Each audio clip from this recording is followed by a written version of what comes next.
2 nights and 3 days nga lang ako dito sa Vietnam at super bitin lalo sa mga food trips. Kaya sa buong araw ko nga dito sa Vietnam, bukod sa lumakad ako ng lumakad, ewan to sawang food trip din ang ginawa ko. Nakakapagod din talaga sa katawang lupa. Ano pa kaya kung may edad na ako, baka humanap na lang ako ng mga upuan dito. Kailangan ko na kasing sulitin ng Hanoi dahil mamayang gabi aalis na din ako papunta naman sa Sapa, Vietnam. Parang mas okay yung ganito para sa sleeper bus na yung tulog ko, hindi sayang oras. 1 day tour lang talaga ang allotted time ko dito sa Hanoi, kaya in 1 day pinuntahan ko na yung mga must-try foods dito sa Hanoi according sa mga vlogs. Rewind nga sa past video ko nung breakfast, beef po, nilantakan ko ng kain dito sa Poten. Hindi na nga ako uminom dyan para dito sa parang 7-Eleven ang pinasa ko magtatanggal uhaw. Must try daw kasi dito sa Circle K ang Big Milo nila, kaya naman syempre, hinanap ko yan kahit nga uhaw na ang lola mo dyan. Pwede pa tayo sa Circle K. Try natin yung Milo. Yung Big Milo na trending dito. Ang daming iba't iba dito pwedeng mabili. Tanong ko na lang yung Big Milo kasi hindi ko alam kung saan nabibili yun.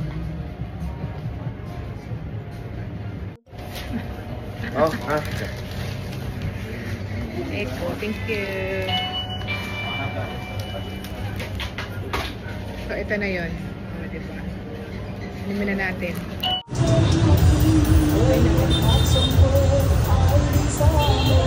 Refreshing nung Milo, nagka-energy na ulit ako maglakad. Habang nagpapagutom nga ako, pinuntahan ko naman yung famous Ngokson Temple nila dito. May entrance fee dyan kaya hindi na ako pumasok. Okay na yung makita ko yung famous Red Bridge sa labas at nakapag-picture ng konti. Tipid yun. Third stop, habang naglalakad nga ako, nakita ko naman yung viral food trip dito sa Hanoi. Yung top Michelin food trip na Bon Chu Dak Kim na kinainan daw ni na ex-US President Barack Obama. Kaso pas muna, ayoko ng kanin para sa merienda. Kaya dito muna ako kumain sa SJ House. Nangunguna daw kasi ito sa listahan na nag-o-offer ng masarap na banh mi dito sa Vietnam.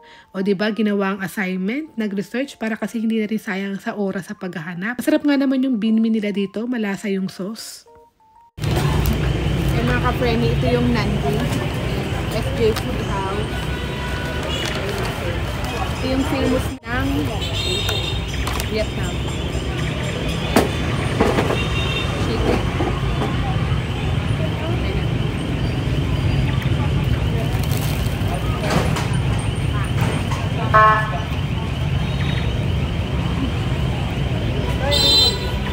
Chicken.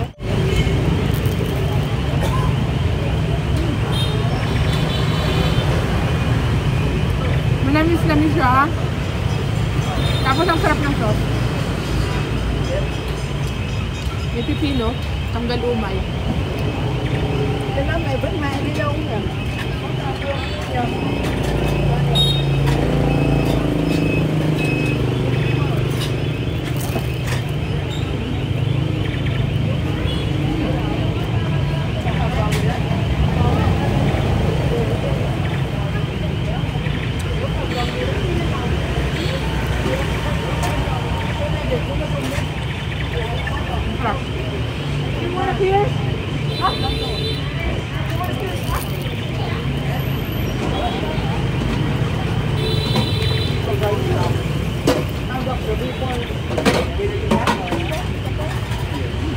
After ko mabusog sa SJ House, nag-arkila na lang ako ng angkas through Grab.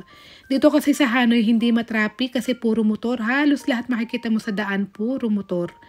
Nag-angkas ako para madali ko mapuntahan yung last destination ko for today. Ang Hanoi Street Train Station. 9:40 kasi ang daan ng train kaya pumunta ako ng mas maaga para makakuha ko ng magandang pwesto at maka-aura-aura muna.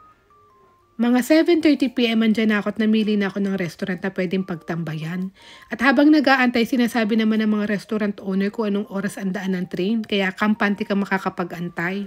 Hindi na nga ako nag-hotel at dumiretso na ako agad sa sleeper bus na magdadala sa akin papunta sa Sapa, Vietnam kinabukasan. At sobrang ganda nga ng limousine bus nila na to. Ang sarap ng tulog ko literal, hindi ko na naramdaman yung alog. 6 hours yung biyahe at 6 hours din akong tulog. And that's it for today. See you tomorrow for my Sapa vlog. Salamat sa panonood.